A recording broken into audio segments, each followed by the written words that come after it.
మీ business ఏదైనా మీ ఊర్లో promotion చేయాలంటే అది సుమన్ టీవీతోనే సాధ్యం. ఇప్పుడే సంప్రదించండి. Welcome to India largest digital media Suman TV. నేను మీ సుప్రసాద్. రేపు 13వ తేదీన జరిగే ఎన్నికలకైతే మాత్రం ఏజెన్సీ అల్లూరు సీతారామరాజు జిల్లాలోని రంపచోడవరం నియోజకవర్గ పరిధిలోని అన్ని పోలింగ్ కేంద్రాల్లో కూడా ప్రత్యేకమైన ఏర్పాట్లు చేసినట్లు ఎన్నికల అధికారి ప్రశాంత్ కుమార్ ఇప్పటికే మీడియాకి వెల్లడించారు. ఎందుకంటే ఈ ఏజెన్సీ రంపచోడవరం నియోజకవర్గంలోని 399 పోలింగ్ బూత్లలో 2,77,000 మంది ఓటర్లు తమ ఓటు హక్కును వినియోగించుకున్న ఈ నేపథ్యంలో అతిపెద్ద నియోజకవర్గమైన 11 మండలాలతో ఉన్న ఈ నియోజకవర్గంలోని భద్రతా వలయాల నడుమ అయితే మాత్రం ఎన్నికలు సజావుగా సాగేందుకైతే అధికారులు ఇప్పటికే అన్ని ఏర్పాట్లు చేశారు. దాదాపు అన్ని పోలింగ్ కేంద్రాల్లో కూడా కట్టుదిట్టమైన భద్రతతో పాటు అన్ని ఏర్పాట్లను కూడా ఇప్పటికే పూర్తి చేసినట్టయితే ఆర్ఓ తెలిపారు. అంటే సమస్యాత్మకమైన ఏజెన్సీ ప్రాంతం రంపచోడవరం నియోజకవర్గంలోని వైరావరం మండల పరిధిలో గల పాతకోట గుత్తేడు ప్రాంతాల్లో అయితే మాత్రం ఆ ఎన్నికలకు సంబంధించి ఈవీఎంలను అయితే మాత్రం హెలికాప్టర్ ద్వారా ఆ ప్రాంతానికి తీసుకొచ్చి మరలా అక్కడి నుంచి ఆ ప్రాంతం నుండి అయితే మాత్రం హెలికాప్టర్ల ద్వారా ఆ మిషన్లు చేసేందుకైతే ఇప్పటికే అన్ని రకాల ఏర్పాట్లను కూడా అధికారులు చేశారు.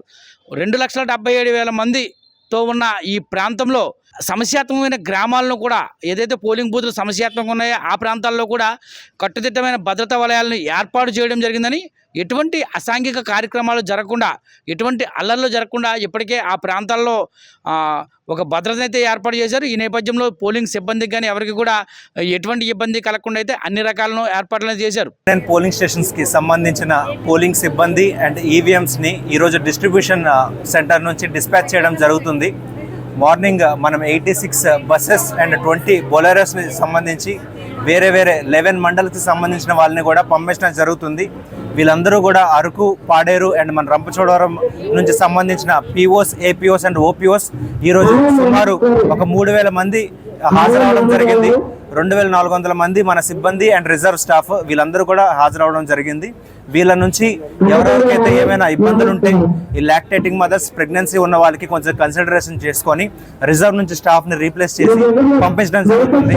వాళ్ళకి ఇక్కడే బ్రేక్ఫాస్ట్ కూడా ప్రొవైడ్ చేయడం జరిగింది. వాళ్ళ లంచెస్ కూడా మేమే ప్రొవైడ్ చేస్తున్నాం. లంచ్ అంతా కూడా ప్యాక్డ్ లంచ్ బస్లో ప్రొవైడ్ చేయడం జరుగుతుంది. వీళ్ళందరూ కూడా ఇక్కడ స్టార్ట్ అయినప్పటి నుంచి కూడా దే హ్యావ్ టు అప్డేట్, ఇక్కడ నుంచి డిస్పాచ్ అయినట్టు అక్కడ రీచ్ అయిన తర్వాత కూడా దే హ్యావ్ టు అప్డేట్.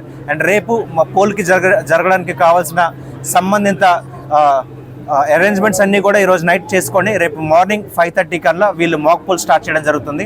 అది కూడా మేము అప్డేట్ చేయాలి. సో ఈ విధంగా రేపు 7 గంటల నుంచి 4 గంటల వరకు కూడా పోల్ ఉండబోతుంది. ఎవరైతే మన ఓటర్స్ ఉన్నారో, మన నియోజకవర్గానికి సంబంధించిన ఓటర్స్ అందరూ కూడా మీరు మీ ఓటు హక్కును వినియోగించుకోవాలని చెప్పి కోరుకుంటున్నాను. రేపు 7 గంటల నుంచి 4 గంటల వరకు ఖచ్చితంగా మీరు అందరూ వచ్చి మీ ఓటు హక్కు వినియోగించుకోవాలి.